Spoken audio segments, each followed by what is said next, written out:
बहनों और भाइयों, जब हम अटल जी की बात करते हैं तो भारतीय राजनीति का एक ऐसा चेहरा जिसने 6 दशक तक भारत की राजनीति को एक नई ऊंचाई दी, उसे मूल्यों और आदर्शों के साथ जोड़ा। राजनीति में हम किसी भी ओर रहें, लेकिन अपनी धमक और अपनी पहचान को लेकर के हम उसे आगे बढ़ा सकते हैं। और अटल जी की ये प्रेरणा, उनका एक संघर्ष, उनका ये संकल्प उनकी कविताओं में भी, क्योंकि वे कवि भी थे, एक लेखक भी थे, एक पत्रकार भी थे, एक राजनेता भी थे और एक दूरदृष्टा राजनेता के साथ साथ एक अभिभावक के रूप में भी उनका मार्गदर्शन पूरे देश ने लिया है और दुनिया भी उनका उसी रूप में सम्मान करती थी। उनकी कविताएं हर एक उस नागरिक को जिसके सामने चुनौती होती है, संकट होता है, हर उस नागरिक के लिए प्रासंगिक होती है और उसके लिए एक नई प्रेरणा भी। हार नहीं मानूंगा, रार नहीं ठानूंगा, काल के कपाल पर लिखता मिटाता हूं, गीत नया गाता हूं। अटल जी जैसा कवि हृदय और देश के लिए उतना ही दृढ़ हृदय, दृढ़ इच्छा शक्ति के साथ कार्य करने वाला राजनेता, दूरदर्शी राजनेता, भारत की ग्राम्य विकास का हो, भारत की नगरीय कनेक्टिविटी का हो, देश के अंदर पब्लिक ट्रांसपोर्ट सिस्टम को एक नए आयाम के साथ आगे बढ़ाने का कार्य हो, या गरीब कल्याणकारी योजनाओं के माध्यम से हर एक गरीब के सामने पंडित दीनदयाल उपाध्याय के सपने, अंत्योदय के लक्ष्य को प्राप्त करने का उनका संकल्प, यह निरंतर एक नई पहचान इस पूरी व्यवस्था को देता है। याद करिए, जब उन्होंने भारतीय जनता पार्टी की कमान संभाली, नया नया जनता पार्टी के अवसान के बाद भारतीय जनता पार्टी नए सिरे से आगे बढ़ी थी। और उस समय की स्थिति कैसी थी? उस समय भी उन्होंने किस दृढ़ता के साथ काम लिया और उन्होंने उस समय कहा था, अंधेरा छटेगा, सूरज निकलेगा।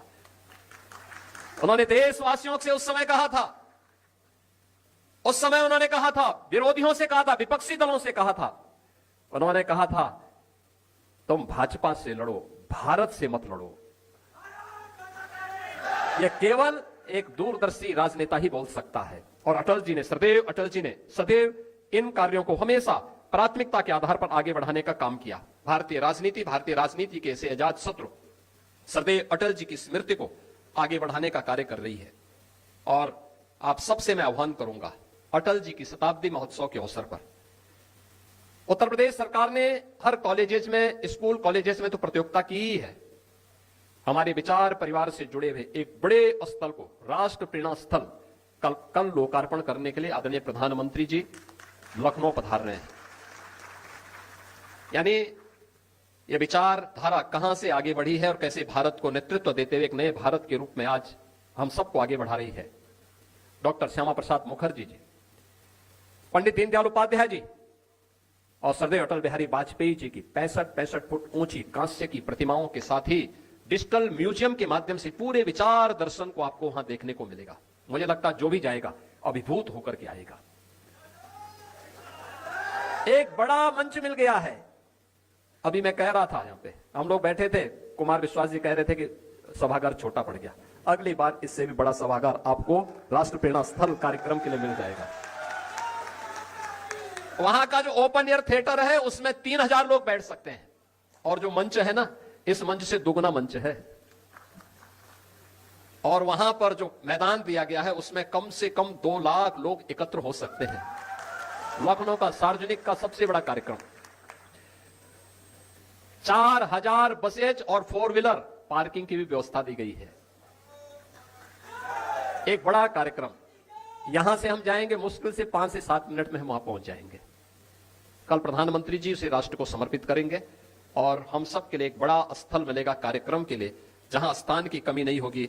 हर प्रकार के कार्यक्रम वहां पर आगे बढ़ेंगे।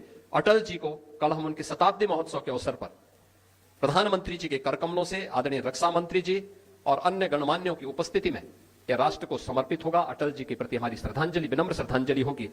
और अटल जी ने हम सब के लिए ही बात कही है, जो उनकी हमेशा हम सब के लिए एक प्रेरणा रही है कि मेरे प्रभु, मुझे इतनी ऊंचाई कभी मत देना, गैरों को गले न लगा सकूं, इतनी रुखाई कभी मत देना। यह हर कार्यकर्ता के लिए, विचार परिवार के साथ साथ हर भारतीय के लिए एक नई प्रेरणा है। मैं एक बार फिर से अटल गीत संध्या के इस अवसर पर मैं आप रक्षा मंत्री जी का, आप सबका हृदय से अभिनंदन करता हूं। सरदेव अटल जी की स्मृति को नमन करते हुए नम्र श्रद्धांजलि अर्पित करता हूं। धन्यवाद। जय हिंद।